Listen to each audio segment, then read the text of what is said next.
The news updates on Wake Up Nigeria this morning. I am Mary Alimi.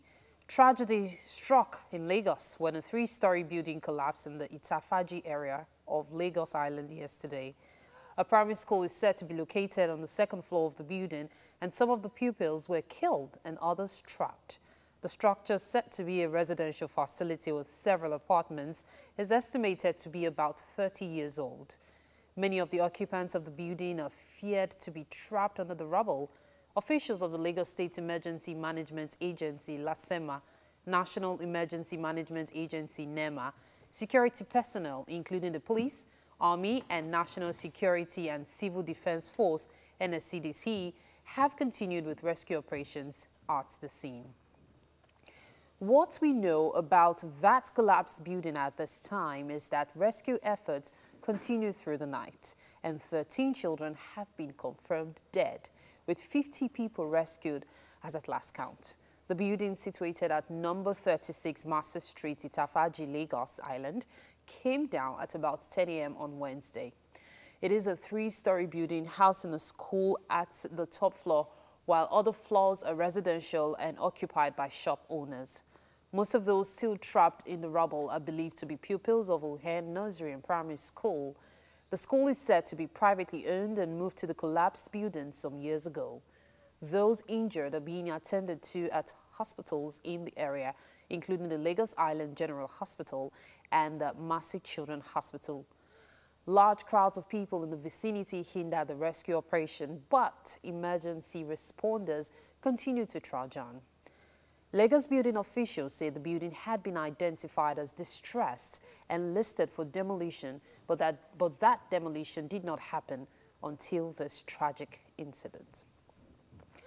The federal government is sending a team for post-disaster assessment at the scene of the collapsed building in Lagos. The visit would lead to the provision of relief assistance to the victims. After that, the team will head to the hospital to meet victims presently receiving medical attention. And streaming live, the rain is getting everybody worried about the ongoing rescue operation. The rescue officials have actually been there for over 14 hours now. That's a lot of hard work. And now with the rain, well, we can only hope that they manage to pull this situation has got me all up in my feelings. I'm not even going to lie. I mean, it's got me really emotional, and I'm just hoping for the best. I just want us to pray. I mean, as a nation, that's what I would ask and request. So when we say, do at okay, so I would go against you very much, and it would let not seem as though this does not bring any religious. I don't know. Bias. Yes, it's not any religious bias and all of that, but come on, Africa, Nigeria, what do we mean by... We say these same things again. What? The prayers will not do nothing. Well, just okay, calm down. Let me get done. Right? You see the point. You have to understand that we are on earth here. You have to put measures. If you don't do, see, there's something called causality, cause and effect. Cause and effect. These are the same things that people who are not, it's not religious, but these are the same things that people that are agnostics or atheists, they say they don't believe. Look, when you do something, there are consequences. This is it's one too many that will continue happening. And the same thing, we don't even know now. The one that happened at Akwa Ibom was during a church service. Oh, the governor was there. So do you understand how inappropriate or not appropriate while the prayer thing was coming? They came to worship God, but they did the wrong things. The place was on a sandfield area. It wasn't heavy beams and everything. Yeah. Do you understand? So now the point of the whole thing is that this was during a service to the same God you're talking about, but because you didn't put the right things in place. Let's forget about that. Do the right things. Put the things in place, man. So I know that you're expressing about. So I'm not. Okay, now the point is that I'm not trying to convince you not to pray. So you shouldn't try to convince me to pray or not. What I'm just trying to say is that, look, Oga, let us get this done right. They were in the house of prayer and all that. They were now. It is a well-known thought that prayer without action. Really, prayer without acting. Prayer without action is like not praying at all, because the truth is, you're supposed to work and pray. So if you're not doing the right things, if you're not putting the right measures in place, these issues are going to keep coming up over and over again. And the truth is, buildings have been collapsing for years. And I feel the reason why people are actually angry right now is because it was children.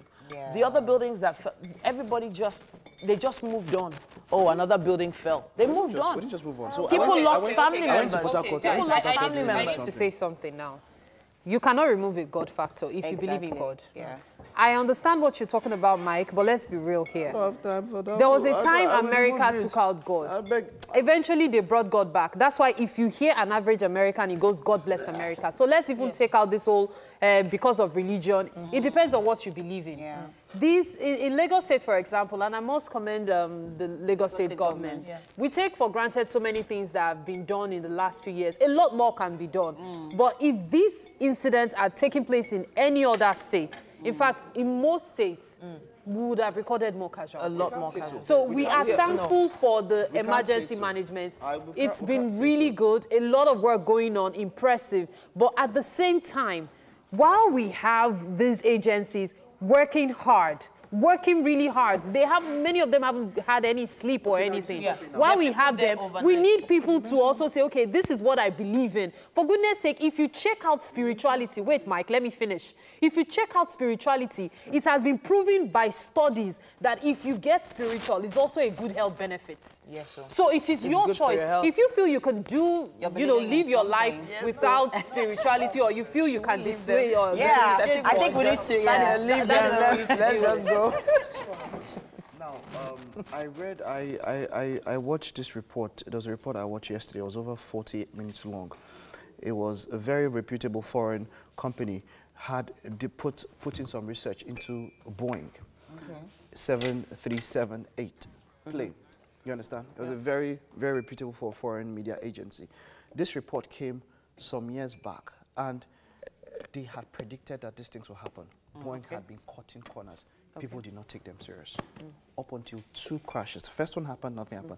Up until the second crash, and then that's when people went to revisit this report and actually found out that Boeing, as a company, they had subletted their, they were the ones that put these planes together because they wanted to make more profit. Of course. Now look at it. Look at how much we've spent in rescue and recovery. Yeah. Imagine if we had relocated these people. That building, they had insisted, the building was already marked. Did you hear that? Yeah. For demolition. But they told them to leave and they went back. Don't you get? What do you mean? Haven't we seen where residents are chased out and the building comes down? What do we mean? Do you know how many times when it's dangerous? Chased out? You need to probably you chase them out and you bring it down. It has happened on the island in Abuja. Go to many places. Measures have to be taken. They told them out and they brought them down. What do you mean by you cannot bring? Okay, now look at what has happened. No, okay, yes. What are we talking about here? There are a lot of things you have to do. What are we talking about here? This thing. We'll be doing anyhow. Take measures.